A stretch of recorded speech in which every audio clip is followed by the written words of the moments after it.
I'm a QLS student, or was a QLS student. I just graduated from PhD. And so I'm happy to introduce today Matthew Akamatsu. So Matt did his PhD at the Department of Molecular Biophysics and Biochemistry at Yale University. And he was the first student in Yale's integrated graduate program in physics. So he knows what an integrated program, first cohort, and experimental program can look like. And so QLS is relatively very young. I think we started in 2017. Is that right? Correct. So this was a program combining physics, engineering, and biology. He then studied the mechanisms by which fission yeast cells assemble and position their cytokinetic contractile ring for symmetrical cell division. And then he did a postdoctoral work at UC Berkeley in the Department of Molecular and Cellular Biology, where he combined computational modeling, genome editing of human stem cells, and quantitative fluorescence microscopy to study the mechanism by which the actin cytoskeleton organizes, produces force, and responds to resistance during mammalian endocytosis.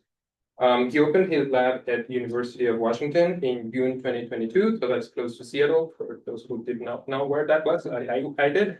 And I have the fortune of knowing Matt because of the project that he's going to present to us now. He is not only a very good researcher, but he's also a very engaged researcher with the community. And so he has, and creative, he and Joel Chan co-founded Discourse Graphs, which is this new model and framework by which we can try to disseminate our scientific knowledge in a different way. And that's what he's going to talk to us today. So I'm really happy and grateful that you're here physically with us and that we can get to know all of this. And I also kind of like encourage us to think bravely in how we can reanalyze and rethink and question some of the old ways that we pursue science. And this is very inspirational. So thank you so much for being here. And without further ado, it's all yours. Well, thank you, Rodrigo. And thank you also to Sean for inviting me. So like Rodrigo said, I'm an assistant professor of biology at the University of Washington. And if you'd like to hear about our lab cell biology and biophysics talk, you can hear me speak at 4 o'clock today in the MCDB seminar about that project. But now that I run 2 research groups, today I'm going to talk about our second research group's meta science and open science project, in which we develop a way for researchers to structure their thinking and their projects and share them earlier so they can get feedback with their collaborators and eventually with the rest of the world through the software and system that we call Lab Discourse Graphs. So this project was motivated by a number of structural issues that I'll define in a minute. But first, I wanted to give you an overview of what our lab looks like. So here's the cell biology lab at the University of Washington. And then we have an 8-person nonprofit research group called the Discourse Graphs Project that's co-founded by Joel Chan at the University of Maryland, a human-computer interaction researcher. And this group develops both the practices and open science tools, plugins, in order to support our own lab's ongoing research so that we can collaborate better and share our research with each other. So the Discourse Graphs Project creates these tools. Our lab tests them in practice and gives feedback on them. And so you have this virtuous cycle of development, experimenting with new ways to do science. So we think of this first group as an applied meta science because we're practicing different ways of doing science. So this is motivated by a number of systemic challenges that I faced as a postdoc and graduate student in doing research, some mismatch between how I wanted to share my modeling and experimental work and the avenues that I had that I wanted to take with me as I started my own lab. So first is that in general, there's this high barrier to entry to scientific research. You start out as a PhD student, especially in an interdisciplinary group, you might be jumping into a brand new field. And there isn't a lot of scaffolding to say, how do I learn about what the state of the field currently is? How do I know like what a useful contribution will be to this field and to my research project?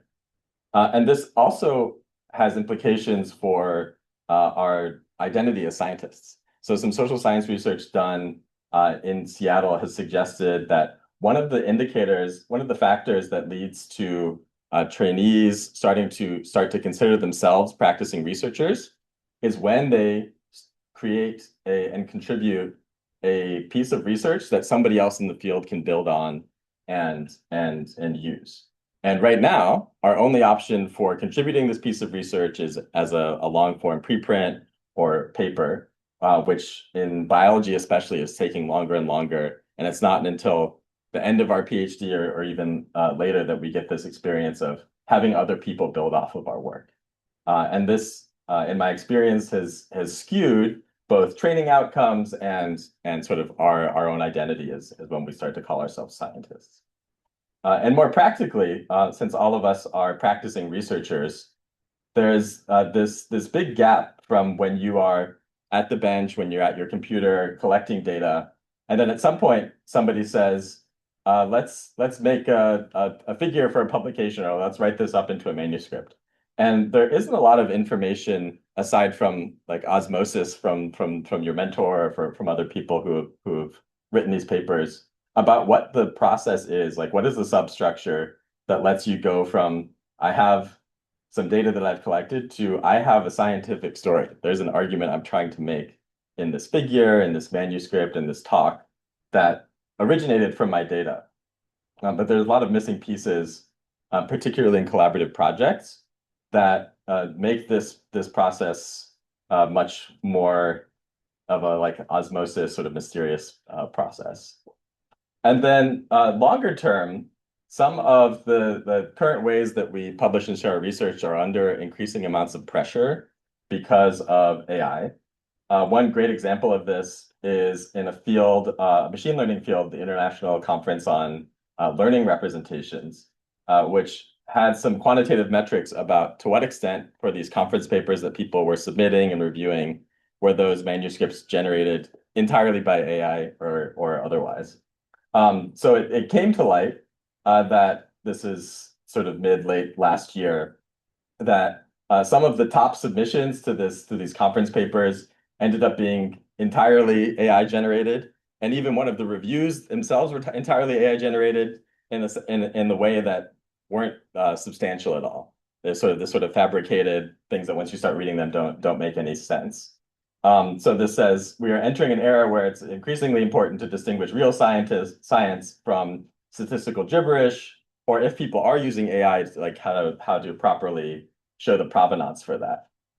So here's an analysis that was done through an AI tool itself about the number of these submissions or reviews that were either fully AI generated, moderately AI edited, et cetera, which came to made this observation that at least 20% of these submissions were entirely AI generated, which has its own caveats because you'd love to know more about this method to say how much do I believe this metric about how many of these submissions were AI generated.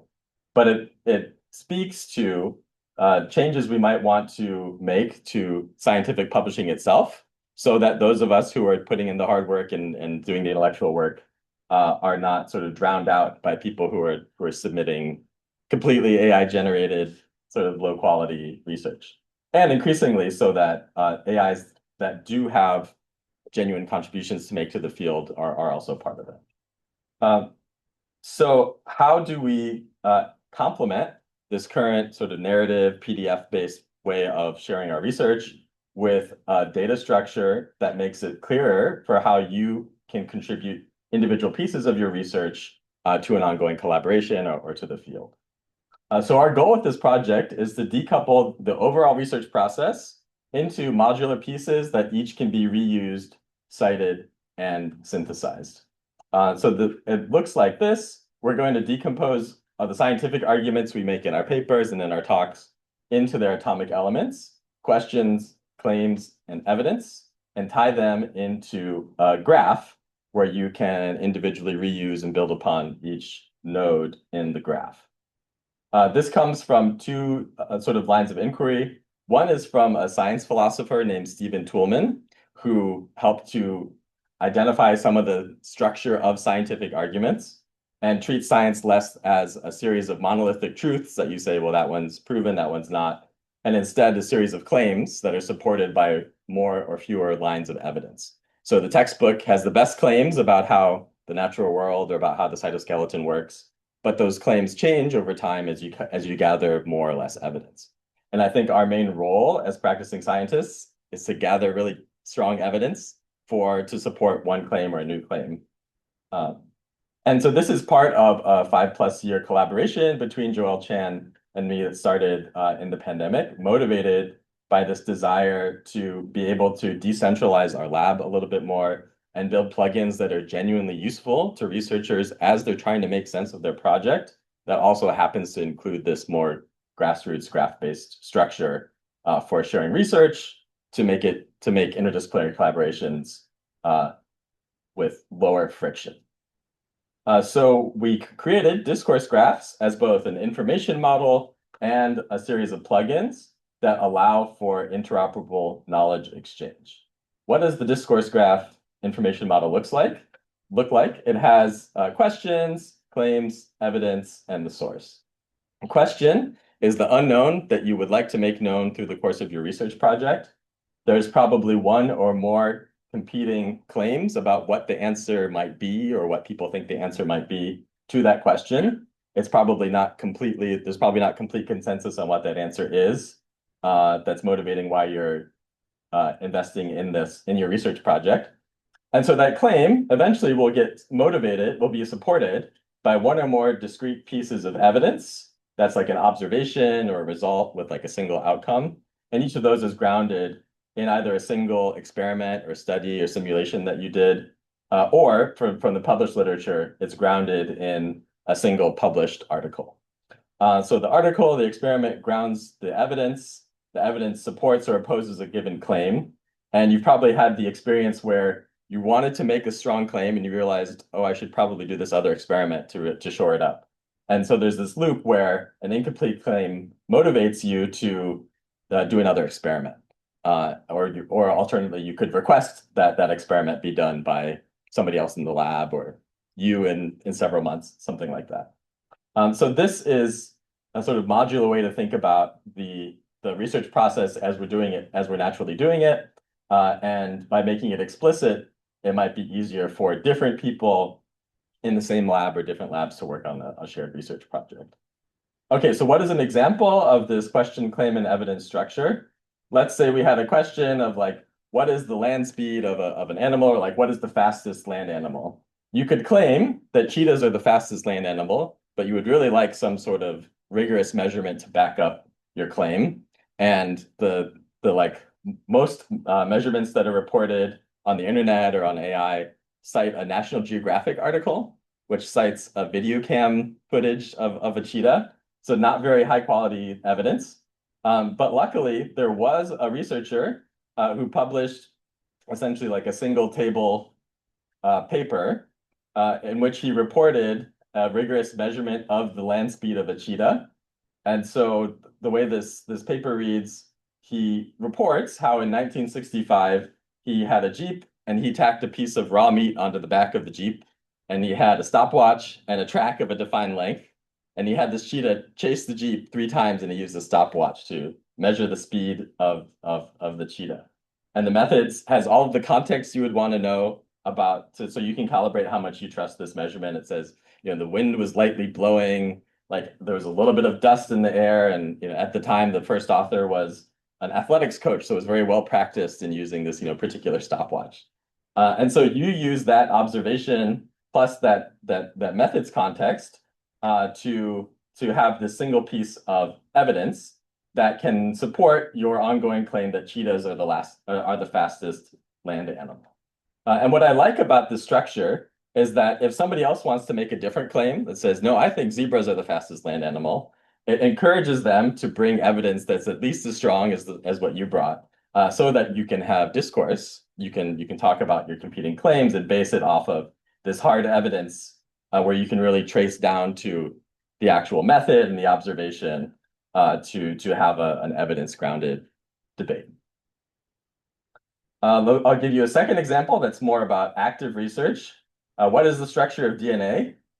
So if we cast our minds back 70 years, there were 2 competing claims about the structure of DNA. Either Linus Pauling's group had claimed that DNA might have a triple helix structure where the phosphates were on the inside of the helix, and Watson and Crick we're proposing the DNA might have a double helix structure with phosphates on the outside. And there wasn't any evidence one way or the other about which of these two models was going to be well supported until at which time Rosalind Franklin's famous X-ray diffraction experiment helped to provide the evidence about the spacing between the bases, which was consistent with this double-stranded helix claim and was not consistent with this triple helix structure. So in the sort of discourse graphs mindset, if everybody was working together, Rosalind Franklin could have posted this piece of evidence to the collaboration and said, "Hey, here's this result. It's reproducible. There's this repeating pattern. Let's figure out what this means." And if this was used in the sort of modular publication scheme, that would get really exciting because then Watson and Crick, in order to have a strong claim, would need to have cited this evidence from Rosalind Franklin. So you get this automatic, more accurate attribution system where the intellectual contribution is clear, that Franklin did the work, created the actual evidence that was necessary to support these two claims. Or even better, and this is what's happening within our labs often in collaborations. Let's say you have your model and you realize there is one experiment that would help to strengthen it or help to improve a specific assumption. It'd be nice if you could request that an experiment be done, post that somewhere, and then later somebody else would claim the experiment and say, that is a good idea. Like, let me carry it out and show you what the outcome is. And in this system, the person who requested the experiment would get some credit for their intellectual contribution to realizing that this is an experiment that needed to be done. And in each case, whether you're operating this approach within a lab, within a collaboration, or for your entire field, this feedback loop between requesting an experiment, claiming it, carrying it out, will run much faster and much more rigorously than our current process of just trading PDFs and slideshow presentations. And so the longer term agenda for this project is to enable this type of modular research contribution and attribution. How do we do this in a way that is useful to the immediate needs of you as researchers, of us as practicing scientists? Well, we've generated a series of plugins inside popular note-taking tools like Obsidian or Rome Research, which we're looking at here, which helps you, as a scientist, orient your projects in context with an open question or hypothesis. So you write that down, and that's at the top of your lab notebook and project entries, and it helps you decide, each week, is this experiment I want to do, does that address my question, or am I onto a new question that I should wait to address? It helps you inventory early stage results. As soon as you say, I think there's an observation here, I think there is a pattern in this plot that I created, it helps you inventory them, bring it back, and share just that key observation with the team, because you can't share your entire lab notebook with your lab. And then finally, to be able to synthesize results from the literature and from your ongoing work into coherent scientific stories and scientific arguments, so that you can have a well-supported claim that you're making in your manuscript, in your paper, et cetera. A little bit of a view into what kind of sort of affordances this notebook creates. So let's say you have your key plot and you have some observation, you can sort of easily tag it as a potential piece of evidence that you can then formalize later. You go back to it and say, actually, this is like a persistent result I want people to know about. And it becomes its own object, and then becomes something that you can search for and sort of come back to and compile in this graph. I won't show too many examples yet from a how-to point of view, but just give you some flavor of we're building tools into your note-taking that makes it easy for you to mark what's important and come back to it later. So how does this look in practice? So my lab was founded on one of these discourse graphs, and we use it as an integrated lab notebook, as a lab meeting source entry system. We use it as a way to start to compile the figures for our manuscripts. and really runs most of the intellectual work that our lab does. So here I'm going to show a visualization of the graph-based structure of our lab's notebook, where each of these circles is some sort of page. And then the green ones are specific claims. The red ones are pieces of evidence, either from the literature or from our ongoing research, et cetera, et cetera. And then we're going to show the evolution of this graph over the 3.5 years of our lab's existence. So here it is growing, where each line is either like a reference to a piece of evidence, or if it has like some color to it, it has a formal relation, like this evidence, I think actually supports a claim or another claim, et cetera. And so you see the graph growing over time until there's a few thousand of these different pages that are connected in this very specific, you could say, like lineage of graphs. So now you have our question, a couple of claims about it, and then supported by some lines of evidence. And so importantly, many of these results are new results from our lab that either are in the process of getting written up into a manuscript or are just useful knowledge, positive or negative results that now the lab knows about and can build on and uses regularly to help influence which experiment or simulation they decide to run. And these pages were created by different people in the lab. So here you can see sort of an overlay between the ones that I created, the one staff scientists, a couple of graduate students created, and the connections between them, which has probably more information than we've wrapped our heads around yet about the ways in which people are collaborating with each other and what their sort of preferred way of operating in the lab is. But the take-home message from this visualization is that our knowledge is no longer structured in like folders and subfolders and files, but instead is in this extensible graph of evidence and claims. So we found that this helps labs, including ours, to do a few things. I will highlight today that it helps people synthesize preliminary results into these scientific stories. Let's see an example from McGill's very own Sean Moore, who was an early adopter of this software as a way to track literature evidence and his ongoing experiments and help to weigh what the next key experiment is and when he has a result he wants to share. So here's like a list of these experiments and claims and evidence, and here is a map on a canvas of the claims, experiments, evidence, and some connection between them. And so he dubbed this his murder board of his research question. It's like the whodunit based, it's grounded in the evidence for, where are we with this question and how can we get a more definitive answer to write up. Here's another example of a rotation project from a researcher at Stowers Institute. Starts with a central question. You have these sort of sub-questions, and then you end up with some results that you end up sharing somewhere with. Some are methodological results, some pertain to the biological question, and each one, it's very clear both to her and to other people in the lab what the nature of the result is, because here it is, like here's the yeast streaking assay or the microscopy that substantiates this observation that you're trying to make. And so she uses this every day as a map for what I'm going to do today.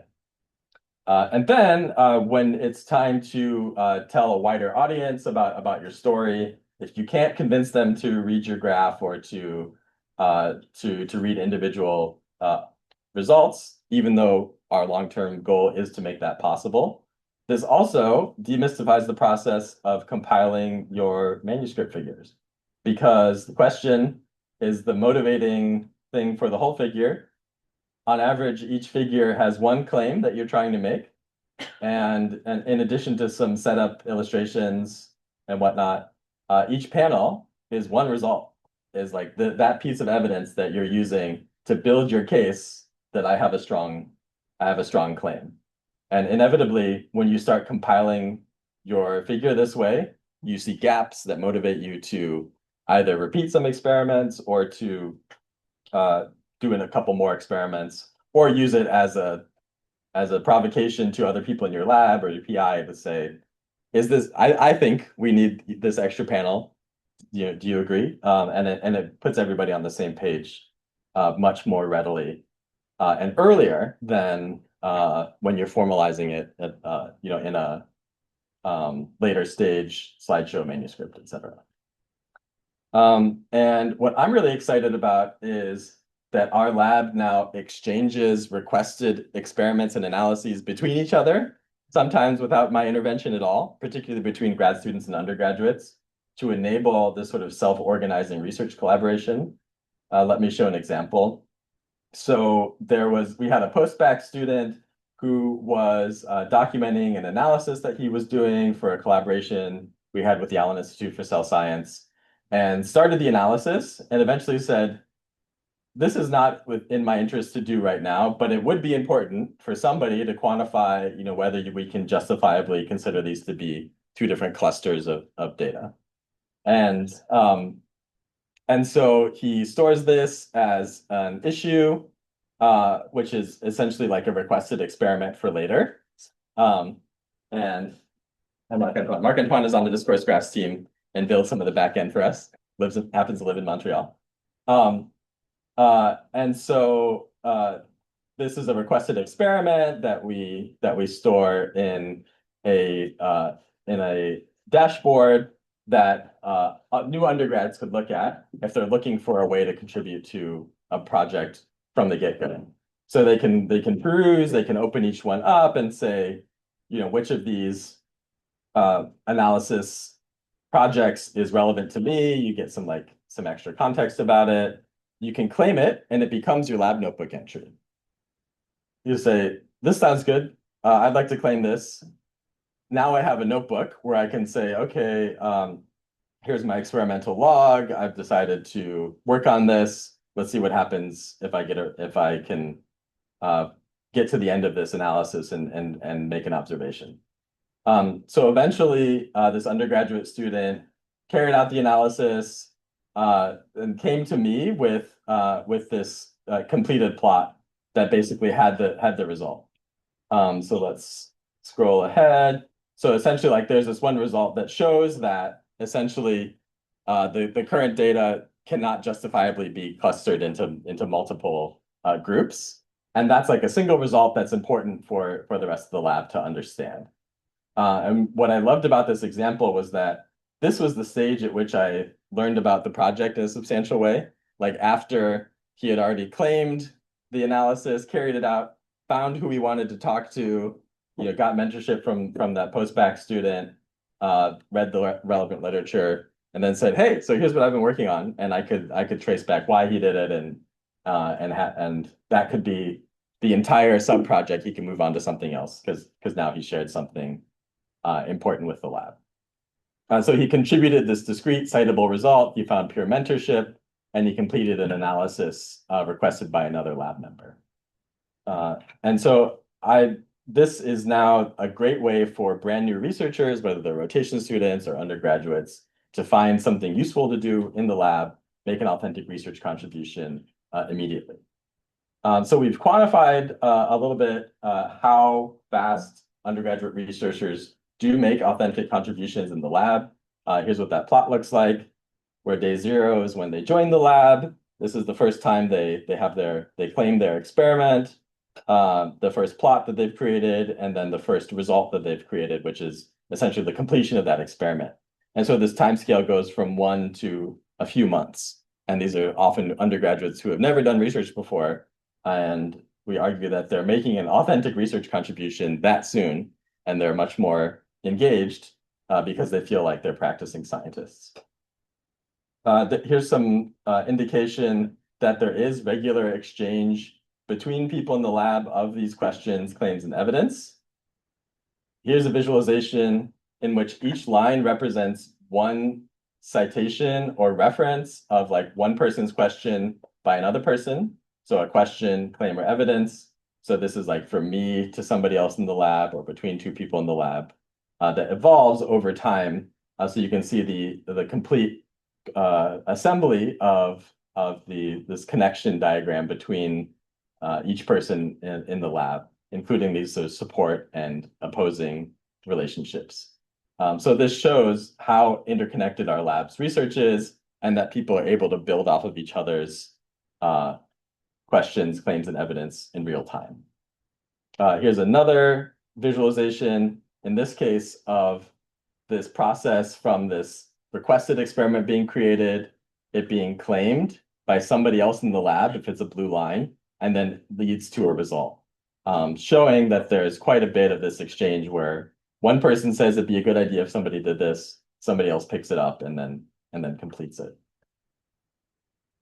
So we're halfway through a 2-year user pilot, which includes Sean and other researchers throughout North America, in which we're making these tools and plugins more accessible to practicing researchers so that it supports your ongoing sense making and sharing of your research. And we're learning about how it helps people do their research. We found so far that discourse graphs have helped researchers to think like a scientist. So some people are saying they've had huge improvements in their thinking and their doing of science, and about how whether or not you're actually using the plugin, it helps you keep in this frame of mind of, oh right, I'm collecting evidence to support some ongoing claims. It helps people be more comfortable earlier with the language of proposing hypotheses and sharing results. So here's an undergraduate who said, now I have the confidence to speak up in lab and just share, here's the result. I might have my own interpretation. Maybe somebody else has a different interpretation. Similarly, knowing, like having this discourse graph structure brings like motivation. Now I am more confident using the words hypothesis and supported by, and finally allows researchers to make authentic research contribution earlier. So saying, this person saying they just found a project that fit with their interests and they took it from there. Another person saying it feels like it's true progress, not just this sort of like, where do I start type of thing. And so it makes them see when they're making authentic contributions to their projects. Okay, so in the remaining time, I will talk a little bit about where this is going in the future. Right now, we have a clear indication that this structure helps an individual researcher or somebody in the lab. But we think that this system can be useful more generally, not only to you with another lab in another institution that you've always wanted to work on a project together, but can never quite find the time or never on the same page. But also for the increasing role that AI will have in research. There's sort of one school of tool builders who are trying to make autonomous AI scientists that do everything for us. That doesn't sound like very fun for us as researchers. But we do think that AI will be useful for specific elements of the research process as assistants to us, so we can do the fun parts. So maybe AIs will help collect the evidence. It could conduct specific analyses if it's transparent enough. And then it could, and we could be the ones doing the synthesizing or citing specific results as we create our claims, suggest experiments. So having this modular breakdown means that either with collaborators, with trainees, or with different AIs, we could share a research project and make progress on understanding this question together. And so our goal is to be able to share and attribute individual results in collaborations. We have a series of workshops meant to make the technology that would enable this come to life. The first is a couple of workshops organized by the Continuous Science Foundation, which is a Canadian nonprofit that is trying to build new open extensible tools for research, for manuscript generation and for publishing. So this brought together publishers and other tool builders and researchers to create this framework for what we call modular research exchange. The goal is that each piece of research that you share should be open, composable, meaning you put together different nodes to create your slideshow or your story, interoperable, typed, so you have this evidence and claim, and modular. And we're working on this next at a workshop in Ireland in order to make this sort of modular attribution possible.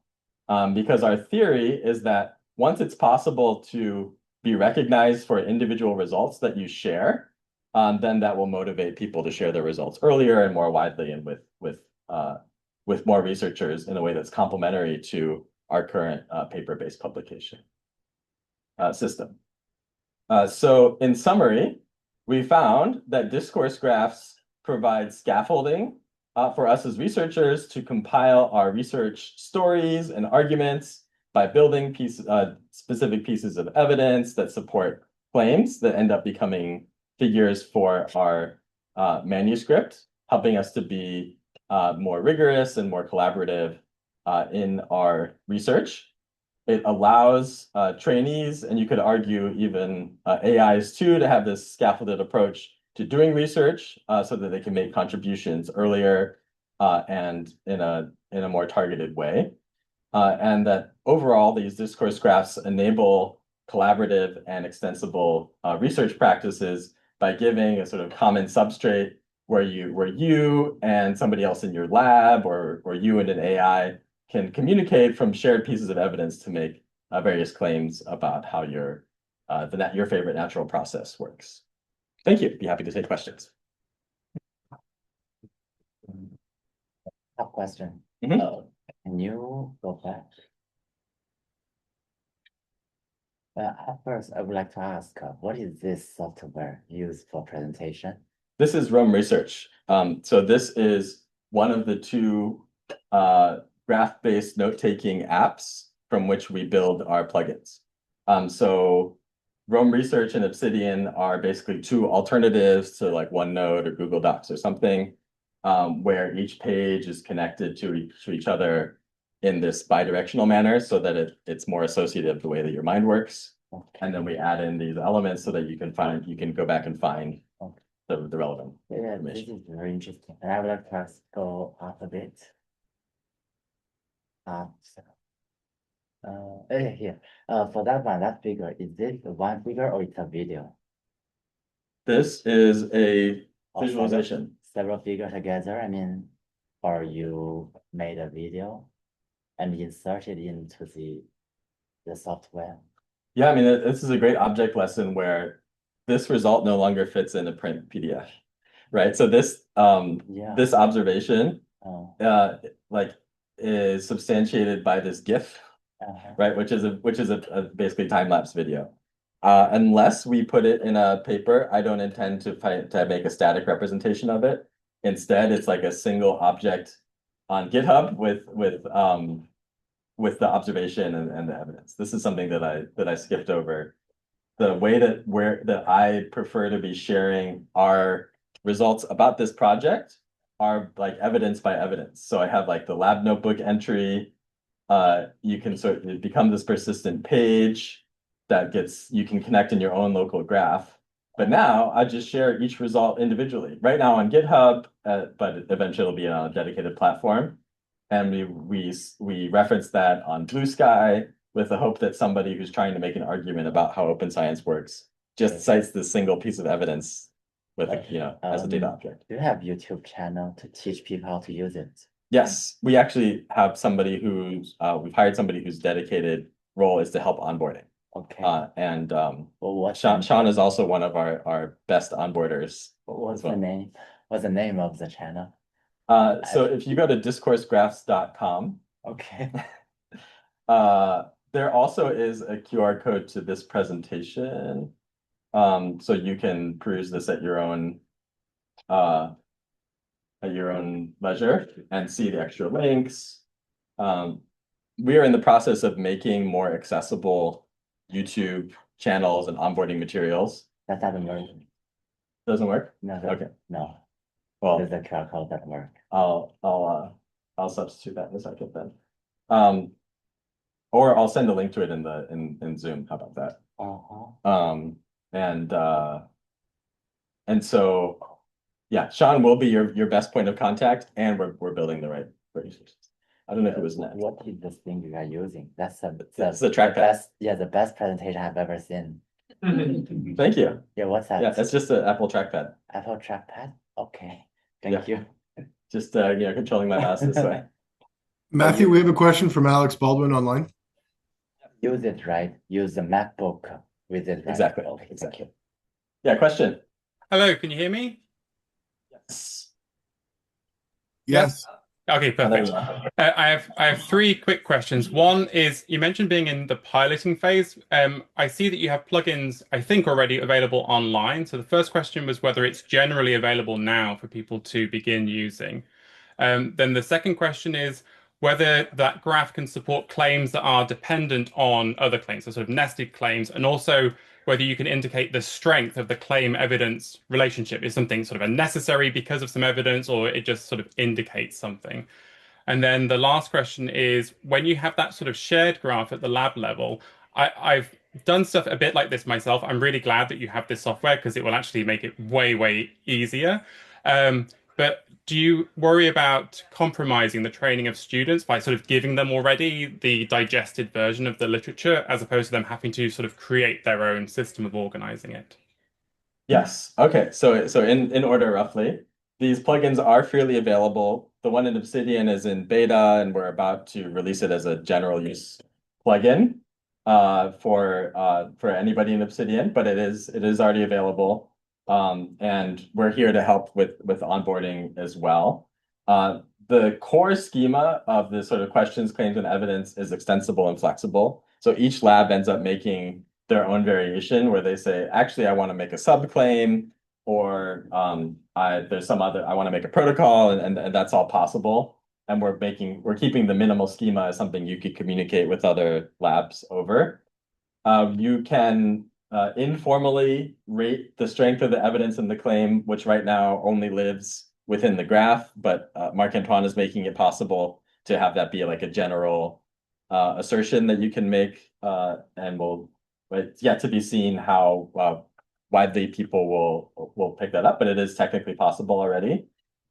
And the last question, we find that rather than saying, here's a list of PDFs, good luck, which doesn't often lead to, I think, given infinite time, yes, the students would eventually turn that into this sort of targeted, discretized list of evidence.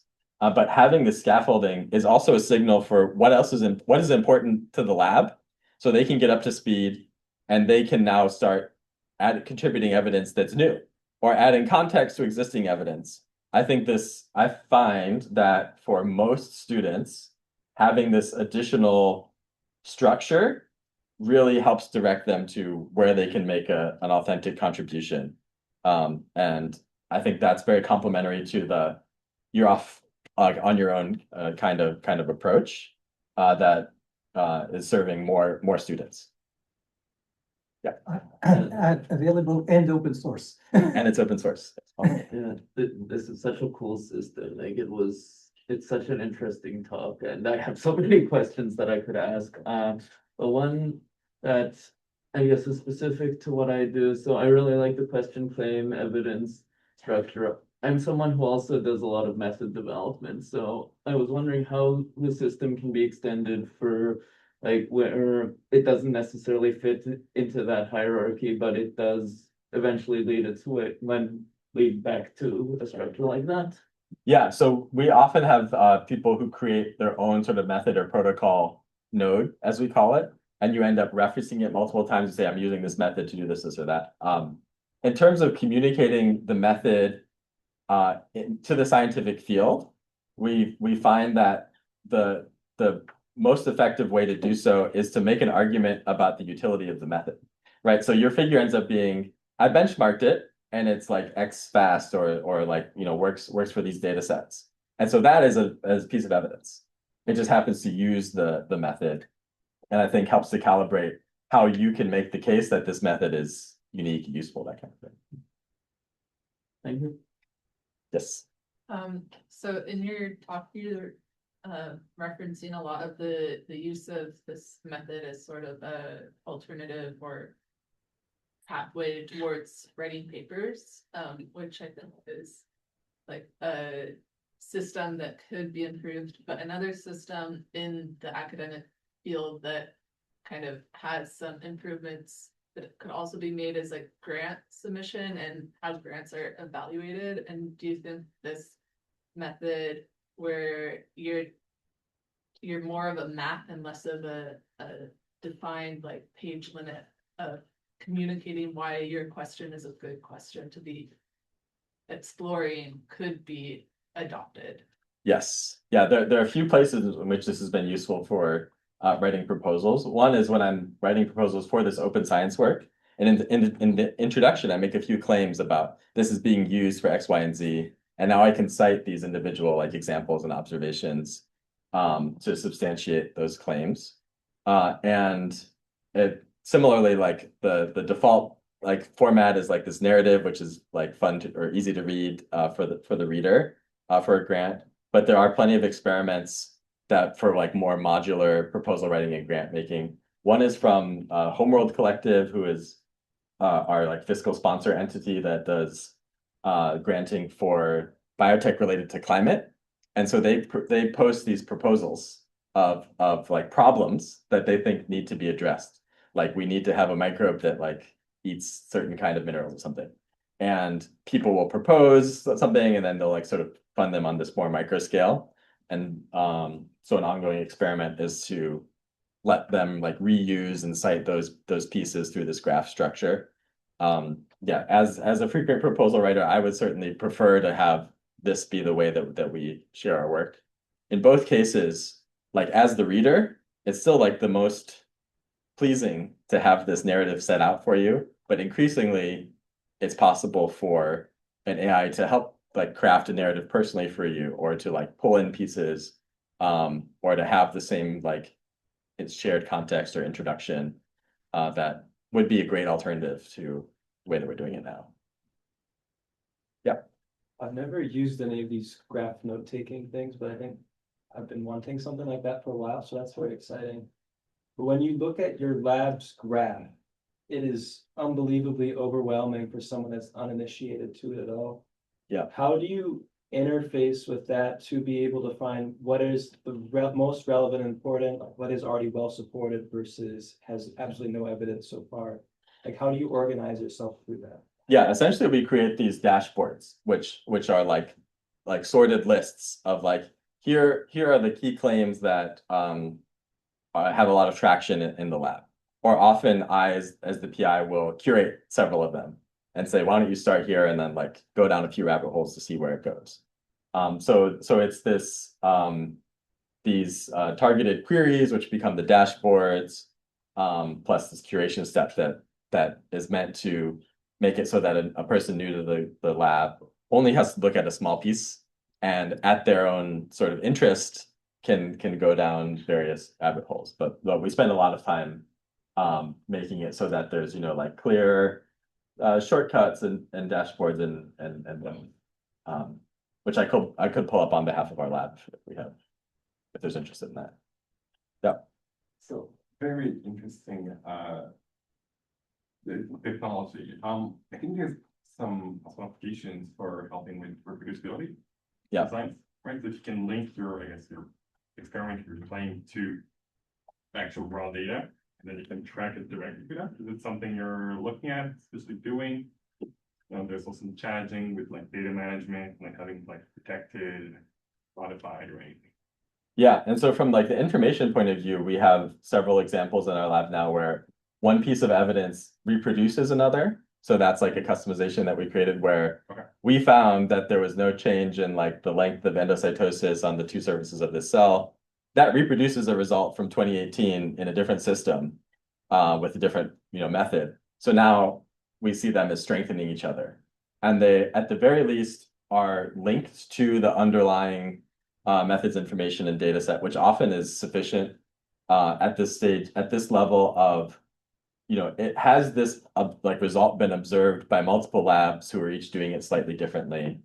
That already, I think, goes a long way towards providing a signal for reproducibility. And it's much more like custom for each type of experiment, how deeply you want to link in your computational lab notebook or something into this evidence. But we at least have like the key information And we're making it easy and easier for no matter how you're documenting your lab notebook to like connect that directly into the methods. Yeah. Well, I have a question about like infrastructure and adoption, because what would you say to like a new professor who's starting out, who's overwhelmed with getting started and doesn't want to have to take the time to figure out this other new system? And then on the other side of the coin, what do you say to an established researcher who already has an entire lab up and running and a shelf full of previous students' lab notebooks? Like, how can you convince at both ends of the spectrum that this is a system that will be easy for them to adopt and ultimately very helpful in the long run? Yeah, it's a great question. So far, talking to people on both ends of the spectrum, the consensus is that we have no alternative for how to like inventory our lab's knowledge or even like knowledge from papers or our projects in any way that sort of centers the research part, the knowledge part. And so absent any other system, they recognize that one, it's hard to like transfer knowledge from like somebody who's been in the lab for a long time to somebody who's new. That's a persistent challenge that everybody wants to improve on. And they know that whatever system they have or don't have isn't really working that well. I'd say the goal from the software development, like plugin development point of view, is for us to lower the barrier to entry by another order of magnitude. Because like right now, it's early adopters like Sean who want to be organizing or sort of externalizing some of their knowledge anyway, who take the time for some like upfront investment and then that pays off, a couple months from now. And we see this process of figuring out, do I have a result or not, as like putting the thinking process into play that you have to do at some point. So you might as well do it earlier because it'll help you structure. But absolutely, right now, there's a distribution of people who say, can you wait until this takes less than a minute for me to set this up? Which we'd love to be at that stage a year from now. I guess quick follow. Just quickly, we have right now 2 platforms, Rome and Obsidian. The ideas should be extensible to a lot of other systems, and we hope to eventually add to that list. So that people have set things up in some knowledge management platforms, hopefully we can do something for them someday. And is this something that if there isn't buy-in from the rest of the lab, is this something that a student on their own can have at least to keep their research in order? Yeah, that's what we found. That often we'll have several people in the lab initially interested, and 1 or 2 people will stick with it. And we can, I think Sean will tell you that it's helped him individually. And then now, like we see people like having their one-on-one meetings with their PI by showing them the sort of graphical view or organizing their notes in a way that is easier to transmit the key information. I think you could probably give an interesting group reading presentation just through this type of software that is, I think, lends itself to adding on to your work in progress instead of saying, okay, I have this presentation, that kind of thing. But absolutely, it's in many ways the easiest to use if it's just you to begin with, and then you sort of bring other people on as you go. I think it's also useful. Nick had a question in the chat. Read a paper, right? Read Oh. a paper and also make a presentation. Use this one to decompose the paper. And this one is you use the model to compose the results to figure or article, right?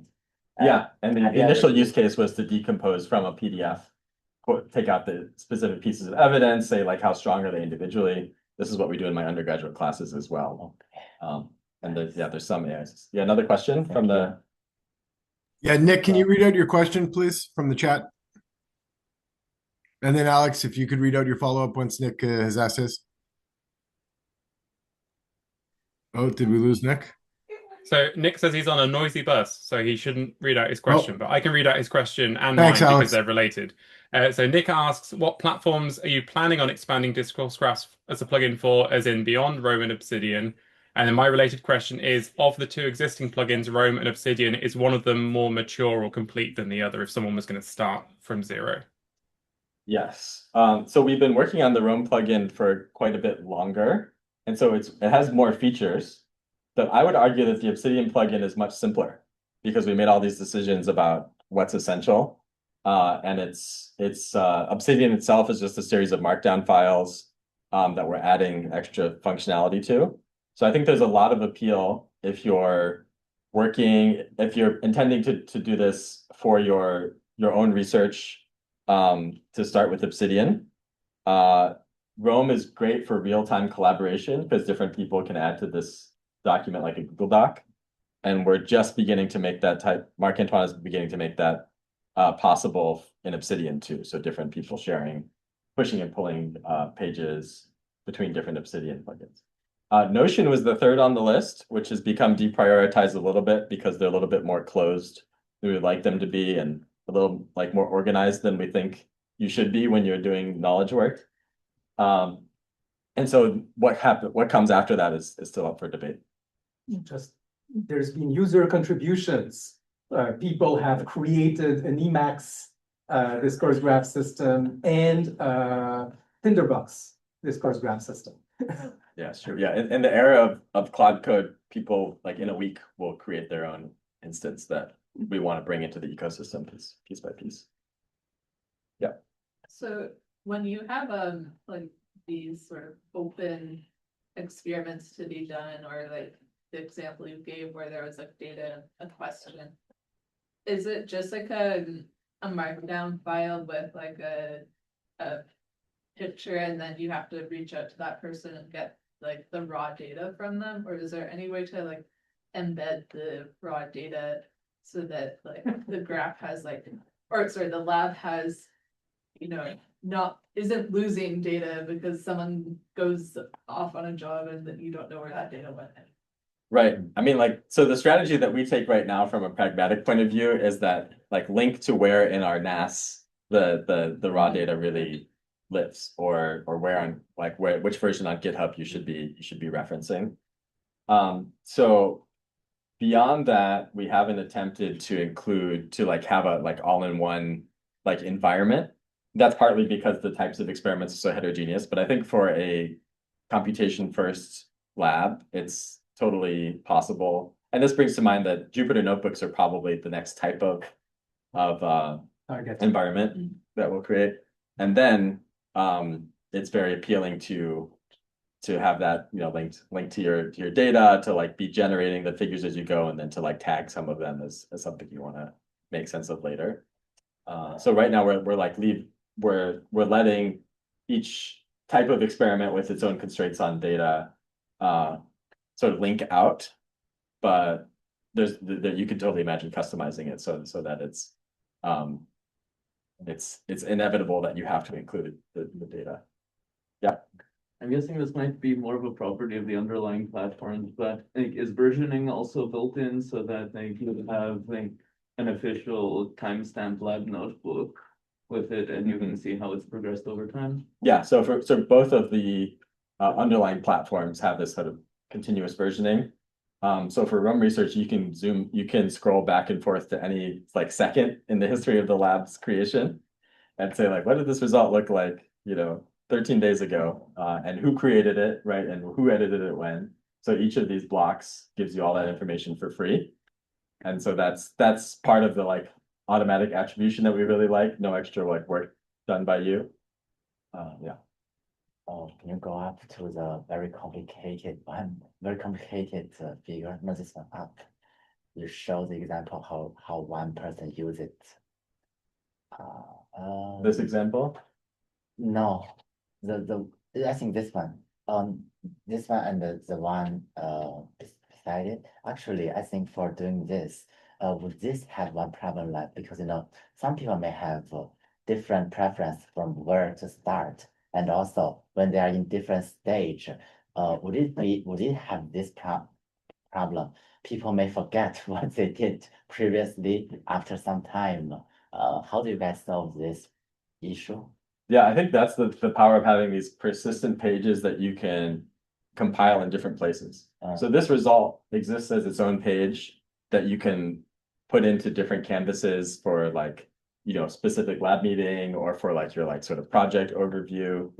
and you can navigate and see where else that result is being used. So if generally like one person will make a sort of visualization that makes sense to them, and maybe to like their target audience for lab meeting or something, and then you make a new one for a new audience from the same materials. So there's a sense of like of composability of the same objects. But I'm sure Sean has had some experience with wanting to like remake the sort of graph representation too. Thank you. So are these graph representations like created by Rome Research or by your plugins, or were they done manually? Yeah, so we built this sort of Canvas app on top of an open source plugin called TLDraw that now includes these objects. And so what's great is that it lets you can freehand draw on it, you can paste in random images, you can type whatever you want. So it's not very constrained. But the part that you want to reuse or build on top of will be these like persistent objects. So right now those are baked into our plugins for Rome or Obsidian. But our goal for the coming year is to make this sort of like an open platform that multiple people could start like contributing to. I think it'd be great if this could be a portal from one person's graph to the other. You could sort of see a list of options of what to import from somebody else. Even though the like layout itself, I think, is very sort of personal and custom. There's a lot of promise in having this be the communication tool for those of us who are visual first thinkers. Yeah. I mean, it's more a question about like callable design. There's an issue in science where like the more like higher impact factor is, the better your career is going, right? Which is, we all know it's low on the word here, but I guess a grant agency still want those easily quantifiable numbers. Yeah. Which question one is how do you get that? And question B is how do you prevent abuse? I guess like inflation and so on those numbers.